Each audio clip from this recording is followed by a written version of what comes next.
Titing ko, saan man makarating ang buhay ninyong mag-asawa. Mas masama. Mag-asawa naman siya. Sana gusto ko marinig. Ano?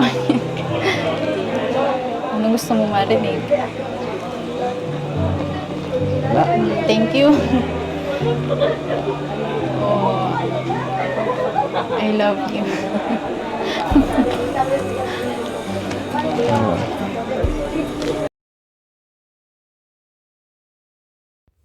Hi everyone, it's Miss Ka Foodie Miss Channel. So ngayon is magre-reaction tayo sa ng part 72 ng EDSI. So magandang umaga, tanghali at gabi sa ating lahat sa iba't ibang panig ng bansa.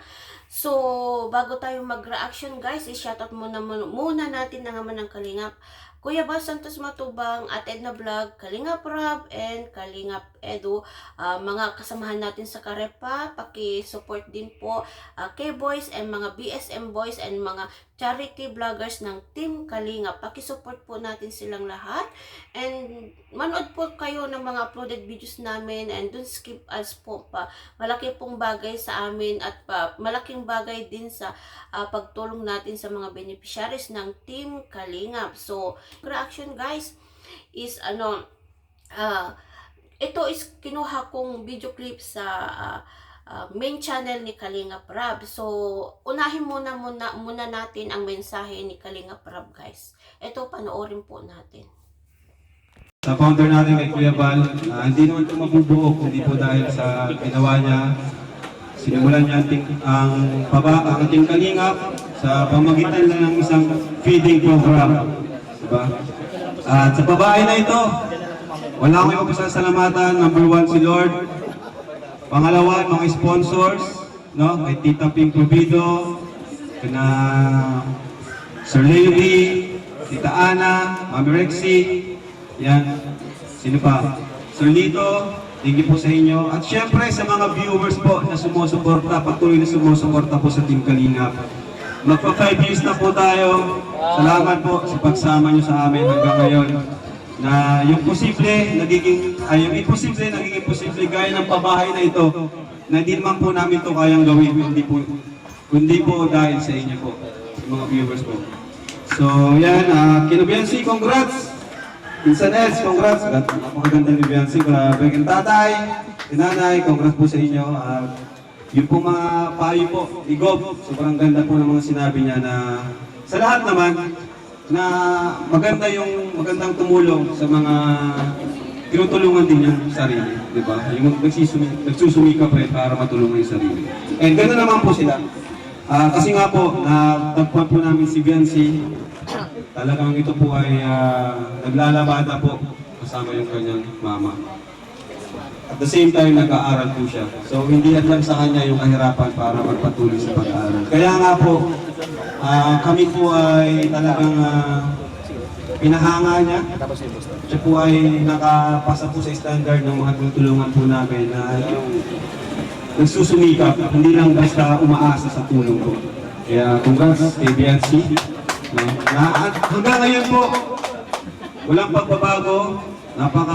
Ganun pa rin, tahimik, napaka-humble, at higit sa lahat, hindi niya kinalimutan ang mga taong tumulong sa kanya. Yes!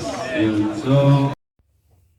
So, ayan guys, yun ang mensahe ni Kalingap Rob kay kina Biancy sa family Batalero. So, congrats Biancy at Edo. So, nakita natin yung bahay nila, parang bahay nilang mag-asawa guys. Kasi nga, yung picture nila ni Edo is, nandun, yung parang yung wedding gown, yan. So, parang bahay na nila yun guys. So, napagkamalan na sa kanila talaga yung bahay na yun. So, yan, napakabongga talaga yung bahay. So, congrats at success talaga yung house blessing. So, yan, napakagrabe guys and napaka-touching talaga.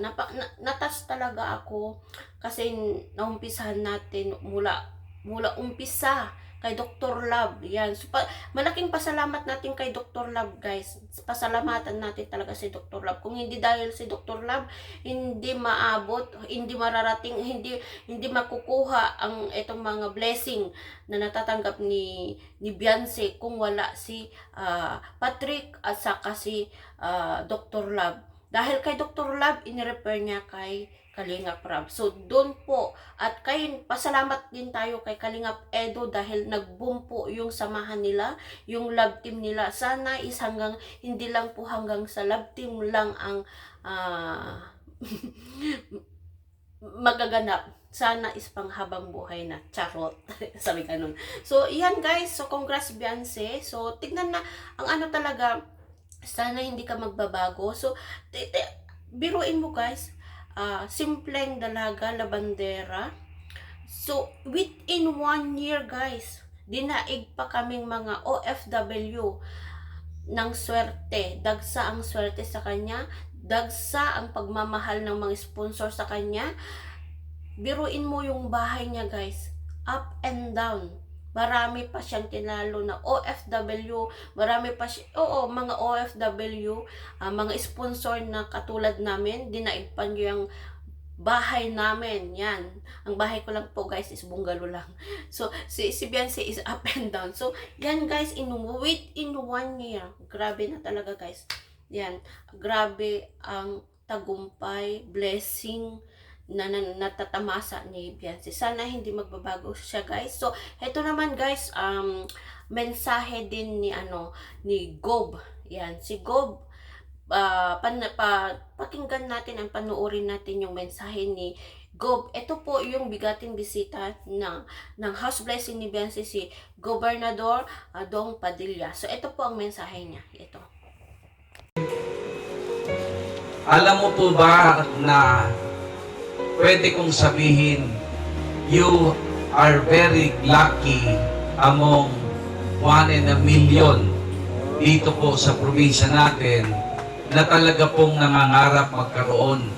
Siguro po kahit simpleng bahay, pero nakita ko nga po yung bahay. Sabi ko, ito yung pangarap.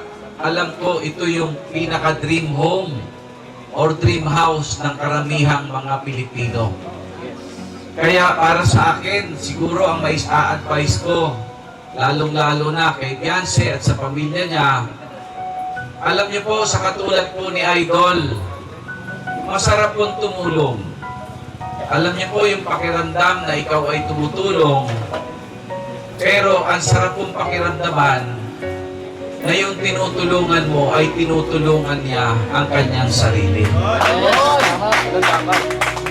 So, ayan guys, so narinig natin yung sinabi ni Gob Padilla. So, tama nga yung sabi niya na masarap tumulong sa taong nararamdaman mong tinutulungan ang kanyang sarili. So, tama po yun. Masarap talagang tumulong pag ganito yung mga at marunong po silang ma-appreciate lahat ng ibinibigay guys. Yan. So, masarap pong tumulong ng mga ganyan na mga tao. And at the same time guys, alam naman natin na sina Beyonce, yan, so hindi sila umaasa sa mga mga sponsor lang guys. So, alam natin na ngayon is lumalago yung babuyan nila, and nakita natin yung si Mama Hansel. So, nakita ko yung mga May Day niya na nanganak yung baboy nila ulit. So, marami. At saka meron na rin silang nabiling lupa para sa babuyan nila. So, masarap pong tumulong yung mga ganito guys, na hindi sila talaga umaasa lang sa sponsor o tulong ng iba. Yan. At tinutulungan din nila at sa hanggang makaya nila po. Yan. So, yan, masarap pong At saka take note guys. Ito yung nakakagulat na sinabi ni Gobernador Dong Padilla. Hindi ko lang alam kung napansin niya o naramdaman niya na iba yung galawan ng dalawa guys, ng EDC. So, kaya ito yung nasabi niya guys. Ito, talagang na-shock na maraming natuwa sa sinabi ni Gobernador guys. So, panoorin natin ito.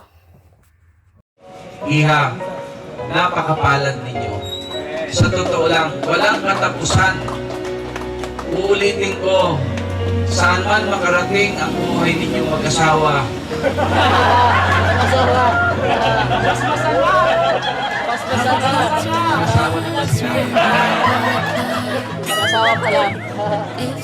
Mag-aasawa pa lang. Kahit saan makarating ang buhay, Beyonce, wag na wag kang makakalimot sa Diyos dahil napaka So, ayan guys. So, yan, narinig nyo yung sabi ni Gobernador Dong Padilla, na sabi niya na mag-asawa talaga. Nabanggit niya mag-asawa talaga. Kaya, nakakatuwa at nashock din si, nashock yung dalawa guys, yung pagkasabi ni Gobernador. So, yan, may instant ninong na sila guys. Pwede na silang magninong, ninong na nila si Gobernador. Napakaswerte guys, napakaswerte nila Edo at saka si Beyonce. Yan. So, yan nga guys. So, maraming kinilig dito. Yan. Maraming kinilig. So, kasi yung bahay nila guys, parang bahay nilang dalawa ni Beyonce at saka Edo. Kasi nga, lahat ng sulok ng bahay nila is picture nilang dalawa kasi eh. Kaya, napapagkamalan yung mga baguhan o bagong bisita sa bahay nila na parang talagang bahay nilang mag-asawa yun. Saka yung guys, so, eto naman yung yung kung nagtampo ba si Kalingap Edo. So ito po yung yung sagot ni Beyonce. Ito po yung dahilan na ba't hindi niya po nabanggit na pasalamatan sa mensahe. Yung mensahe niya kasi guys is nakalimutan niyang pasalamatan si Kalingap Edo. So ang gusto niya pala is private na magpasalamat siya kay Kalingap Edo. So ito po guys, panoorin natin yung video clip. Yan. Ayun ko na sasabihin. Thank you kasi lagi kang nandyan. Pag may problema ko. Tapos nung nung malayo pa yung bahay namin, lagi mo akong inahatid. Sundo. Tsaka kahit busy ka, talagang pumupunta ka. Salamat. Hindi rin. Pambira ka. Siya baga. Thank you. Kasi nandiyan ka lagi. Sinusuportahan mo ako. Tapos pinapalakas mo pa yung loob ko. Gusto ko talaga kasi private message sa iyo yun. Tayo lang ba? Okay lang yun. Kaya sana huwag mo masamain yung kanina na hindi kita binanggit kanina. Sige lang. Sa harap ng mga ninong natin. Charot. Uy. Ano ba yan? Hindi pa yung galit? Ano ba? Sorry na kasi. Okay na kasi mag-aalit. Oh, joke lang. Yan, napatawa lang kita. Sige lang. Sorry Hindi na. naman ako magagalit sa'yo ng matagal. Hindi naman kita kayang tiisin. Talaga ba? Gusto ako magpasalamat. Gusto ko yun eh. Kahit ano namang... Di ba sabi ko? Sa lahat ng mo, nandiyan lang ako. Saka... gusto marinig eh. Sana gusto ko marinig. Ano gusto mo marinig? Wala. Thank you. Oh, I love you.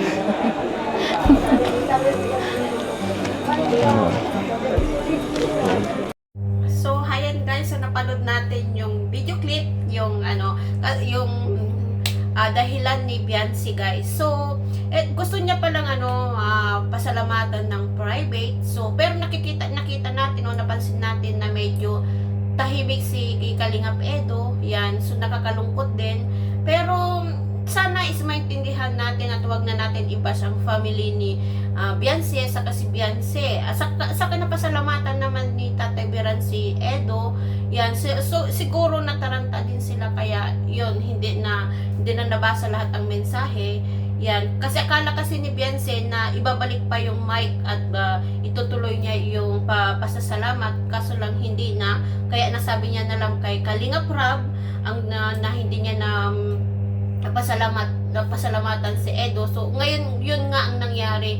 So nag-vlog po sila yung sa dulo. Yan. So, grabe. Sino ang kinilig dito? Pambihira naman, guys.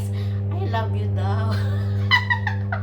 May pa I love you na si Beyonce, guys. So, yan, guys. So, abangan natin ang susunod na kabanata ng EDSI, guys. Yan. So, sana is tuloy-tuloy pa. Kahit tapos na yung pabahay ni Beyonce, is sana is may part 2 pa and susunod na kabanata. And abangan natin ang 18th birthday ni Beyonce at maraming pasabog dyan, guys. So, hanggang dito na lang ang ating reaction video. Sana is nagustuhan nyo, guys. And kung may hindi po kayo nagustuhan o may hindi po kayo nagustuhan na sinabi ko, is sorry. So, hanggang dito na lang, guys. Bye-bye. See you my next vlog and live. Bye!